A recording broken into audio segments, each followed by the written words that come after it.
Lumilipas ang panahon, kumakalat na ang malalang karamdaman ni Abu Talib sa kanyang buong katawan at nanatili siyang nakaratay sa higaan.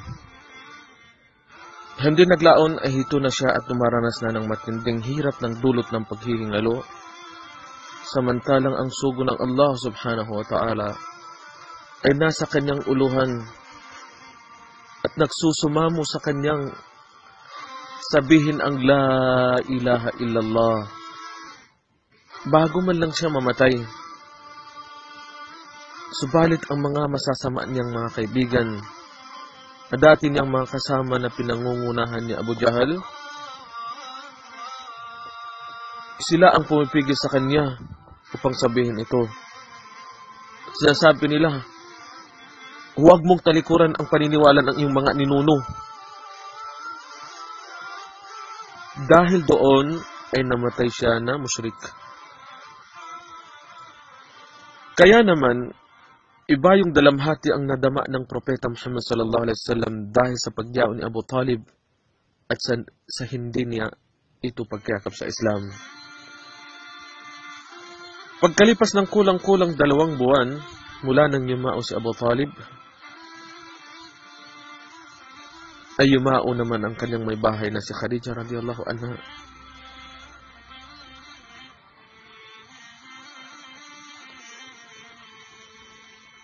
Nagpatuloy ang mga Quraysh sa kanilang panunupil, pagmamalabis, pamiminsala sa mga Muslim. Halos nawala na ng pag-asa ang Rasulullah sallallahu alaihi wasallam. Nabubuti pa ang saloobin ng mga Quraysh. Kaya't napag-isipan niyang naman ang kanyang butihing may bahay na si Khadija radhiyallahu anha. Lagi na itong naiisip. Kaya gayon na lamang ang tindi ng kanyang lungkot. Tumindi pang lalo ang dinanas na pagsubok ng Propeta Muhammad sallallahu alaihi wasallam sa kamay ng kanyang mga kalipi. Buhat ng yumao ang kanyang tiyuhing si Abu Talib at pumunta na lamang siya sa Taif sa paghangat na hari naway patnubayan ni Allah sa Islam ang mga naninirhan sa bayang iyon. Ang paglalakbay patungong Taif ay hindi isang madaling bagay, sanhin ng mahirap na daan dahil na rin sa mga nagtataas ng bundok na nakapaligid sa bayang ito. Totoo nga ang bawat mahirap ay nagiging madali alang-alang kay Allah subhanahu wa ta'ala. Subalit ang mga naninirhan sa Taif ay walang itinugon sa kanya kundi ang pinakamasagwang tugon. Pinakamasagwang tugon. Sukat ba namang inudyukan nila ang mga batang paslit na hagisan ng bato? Hagisan ng bato ang Propeta Muhammad sallallahu alaihi wasallam. Hanggat sa siya ay magkasugat-sugat at tumulo ang dugo sa kanyang bukong-bukong. Dahil dito, malungkot at namimighati. Napakalungkot at namimighati niyang tinuntun pabalik sa Makkah ang kanyang dinaanan. Walang ano'y pinuntahan siya ni Jibril kasama ang anghel ng mga kabundukan. Tinawag siya ni Jibril alayhi salatu wassalam at sinabing, ipinadala sa iyo ni Allah ang anghel ng mga kabundukan upang ipagtuos mo rito ang anumang naisin mo. Sabi naman ng anghel ng mga kabundukan, O Muhammad, sugo ng Allah, kung nais mo, iipitin ko sila ng Al-Khshaban. Ang Al-Khshaban ay ang 2 bundok na nakapalibot sa Makkah. Datapot ang hangad ko'y magpaluwal si Allah subhanahu wa ta'ala buhat sa kanila ng mga salinlahing ang sasambahin ay si Allah lamang. Allahu Akbar. Ito ang sabi ng Propeta Muhammad sallallahu alaihi wasallam.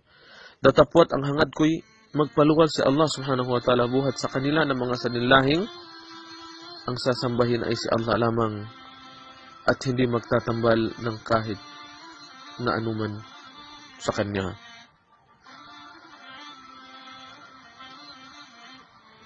Ang isa sa mga ipinagdidiinan ng mga musyrik sa sugo ni Allah subhanahu wa ta'ala sallallahu alaihi wasallam ay ang kanilang kahilingan sa kanya na magbigay ng mga himala. Ang layunin ng kanilang paghingi ng mga himala ay ang pabulaanan ang kanyang pagkapropeta. Dahil ang buong akala nila ay hindi makapagbibigay ng himala ang sugo ng Allah subhanahu wa ta'ala sallallahu alaihi wasallam. Naulit ng maraming beses ang kahinalang iyong buhat sa kanila, kahilingan na buhat sa kanila. Minsan ay hiniling nila sa kanya na biyakin sa dalawang bahagi ang buwan. Hiniling naman ng propeta sa kanyang Panginoon ang gayon. Kaya naman nakita nila ang buwan ay nahati sa dalawang bahagi. Matagal-tagal din naman nakita ng mga Quraysh ang himalang ito, subalit hindi pa rin sila sumasampalataya. Sa halip ay kanilang sinasabi na isinailalim tayo ni Muhammad sa kanyang kapangyarihan. Kung naipasailalim niya kayo sa kanyang kapangyarihan, hindi niya kayang may paisailalim sa kanyang kapangyarihan ang lahat ng mga tao. Kaya't hintayin ninyo ang mga manlalakbay. Sabi ng ilan sa kanila, pagdating ng mga manlalakbay, ay tinanong nila ang mga ito, oo, nakita namin iyon. Sabi ng mga ito, ngunit sa kabila niyon ay nagmatigas pa rin ang mga Quraysh sa kanilang kawalan ng pananampalataya. Itong pagbiyak ng buwan ay para bagang isang paunang himala sa himalang mas malaki pa rito. Ang malaking himalaya ang Isra wal Mi'raj. Ang Isra wal Mi'raj ay ang paglalakbay sa gabi at ang pag-akyat sa langit ng sugo ng Allah subhanahu wa ta'ala matapos na makabalik si Muhammad sallallahu alaihi wasallam buhat sa Taif. Matapos ang mga pangyayaring naganap sa kanya sa bayang iyon, matapos na yumaon si Khadija, kasunod ang pagyaon ni Abu Talib, matapos na nag-ibayo ang pamiminsala ng mga Quraysh at matapos na napuno na ang dalamhati ang sugo ng Allah subhanahu wa ta'ala sallallahu alaihi wasallam, kailangan namang maalo ang marangal na propetang ito. Kaya noong ika-27 ng buwan ng Rajab, ng taong ding iyon, samantalang natutulog ang sugo ng Allah sallallahu alaihi wasallam, ay pinuntahan siya ni Jibril alayhi salatu wassalam, dala ang burak na isang hayop na kahawig ng kabayo. Ang hayop na ito ay may pakpak at mabilis lumipad na animated lot. Pinasakay rito